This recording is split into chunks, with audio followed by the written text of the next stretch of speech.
Get on the ground! The shout echoed off courthouse walls, sharp and unreal. Papers scattered across the steps. A judge's robe fluttered in the wind. For a moment, no one moved. Then came the sound that silenced the street. A punch. Gasps, phones rising, disbelief spreading. The man in uniform stood trembling, realizing too late who he had just struck. She wasn't just another target. She was justice itself. And now, the system he once trusted would turn on him. This is the story of the cop who hit a black judge and lost everything. Welcome, story lovers, from Where Are You Watching? Hit the like button and drop your city name in the comments so we can see how far our story travels. It was a morning like any other at the Franklin County Courthouse. The marble floors gleamed, echoing the steady rhythm of heels and briefcases. Judge Marilyn Carter arrived early, as she always did, her robe folded neatly over one arm, her coffee untouched in her other hand. To most, she was just another figure of authority, calm and precise. But those who had watched her rise knew the battles behind that calm, years of being underestimated, challenged, and tested in rooms where justice didn't always look like her. Marilyn had built her reputation on fairness. She never raised her voice, never showed frustration. Her courtroom was her sanctuary, where reason ruled and equality wasn't a slogan but a duty. Colleagues admired her. Defendants feared her clarity. And yet outside those walls, not everyone saw a judge. Some saw only her skin. Across the street, patrol cars lined the curb as officers wrapped up an arrest from the night before.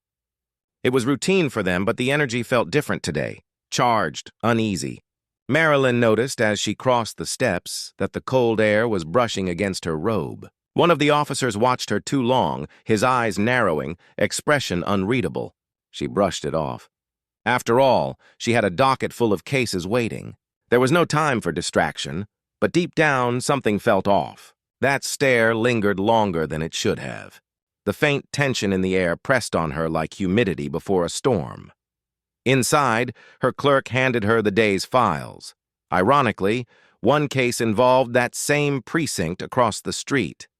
She smiled politely, unaware that by the end of the day, the man in uniform who had glanced at her would become the headline of her career, and the symbol of something far larger, justice, was about to step outside the courtroom and into chaos.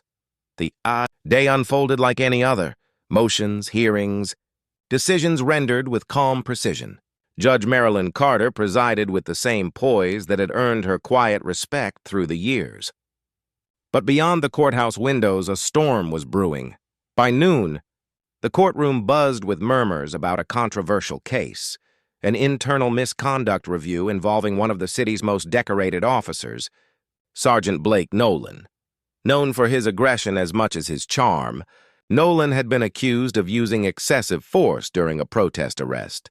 His department had closed ranks around him until the case landed on Marilyn's desk. When she ruled that the case could proceed to a full hearing, the atmosphere shifted. To some, she had crossed a line, daring to question the untouchable. Within hours, whispers spread through the courthouse halls, through precinct radios, through the city itself. A black judge was challenging a white officer. That afternoon, Marilyn left the building briefly to clear her mind.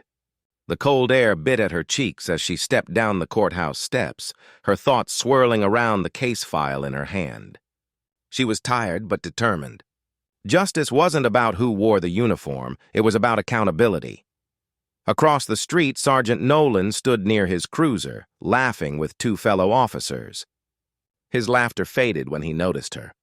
In his eyes, she wasn't a judge now, she was the woman making his career unravel, the woman who dared to question his record.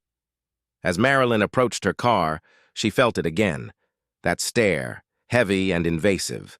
She glanced over, met his gaze for a brief electric second. The air thickened. He muttered something to his partner, then began walking toward her. At first, she thought he was coming to speak, maybe to argue, but his steps quickened. His jaw was set. His fists tightened at his sides. Marilyn straightened, clutching her files. The courthouse security guard by the door was distracted, greeting another visitor. Nolan stopped just a few feet away, close enough for her to feel his anger radiating off him. His words were low, venomous, lost in the hum of traffic. The smirk that followed was the kind of smile that spoke of power unchecked for too long. Then, without warning, the situation shifted. His voice rose, his body language sharp, confrontational. People nearby turned their heads. Marilyn took a step back, her instinct telling her this was more than verbal. The tension of years, his entitlement, her resilience, the history between badge and robe, was about to explode in broad daylight. Phones began to lift, recording the unfolding confrontation. Some paused in disbelief. Others whispered, "Isn't that Judge Carter?" What began as an ordinary day of justice inside those marble walls was turning into something else entirely. A public test of truth, pride, and race. The man who once trusted the system to protect him was about to meet the woman who embodied its true power, and neither of them knew yet. The world was already watching. The moment shattered like glass. 1 second, Marilyn stood on the courthouse steps. The next, Sergeant Nolan's rage erupted. His hand shot forward, grabbing her arm with a force that made her drop her files, papers scattering across the pavement. Gasps filled the air as bystanders froze in disbelief. It wasn't just aggression, it was humiliation. An attack on her very identity in front of the building where she served justice every day. Marilyn tried to pull away, her robe slipping from her shoulder, but Nolan's anger only grew. He shoved her, his words drowned by the noise of chaos. The uniform that once symbolized law and order had become a weapon of arrogance and hate. For a heartbeat, everything slowed, the horror, the disbelief, the sound of phones recording every movement. And then, it happened. One blow, a sharp, brutal punch that knocked her to the ground. The woman who commanded respect from everyone who entered her courtroom now lay on the courthouse steps, stunned and trembling. The crowd erupted, shouts, screams, phones held high. Officers nearby rushed in, too late to undo what had been done. Nolan stood frozen, his chest heaving as realization began to sink in. The badge that had once shielded him was now burning like a mark of disgrace. Sirens wailed. Cameras clicked. Justice had been assaulted in broad daylight, and this time, it would not stay silent. Dear audience, where are you watching from? Drop your city name in the comments. The footage spread faster than anyone could contain it. Within hours, it was everywhere, on phones, in news cycles, and across social media feeds. Cop assaults black judge outside courthouse. The irony was too sharp to ignore. The same justice system that had shielded Sergeant Nolan for years now turned its full gaze upon him. Judge Marilyn Carter spent the night in the hospital, her face bruised but her resolve unbroken. When she returned to the courthouse days later, she did not enter through the back door or hide from the cameras. She walked up those same marble steps, steady and proud, to the same place where he had struck her down. The public watched, not just a victim returning, but justice reclaiming its seat. Nolan was arrested, stripped of his badge, and charged not only for assault, but for obstruction and misconduct. The department that once defended him stood silent. The system that once protected him was now burying him, case by case, headline by headline. But for Marilyn, the deeper wound wasn't physical. It was the reminder that no position, no robe, no authority could fully shield a black woman from prejudice. And yet she stood, a symbol of courage, grace, and defiance. That punch did not break her.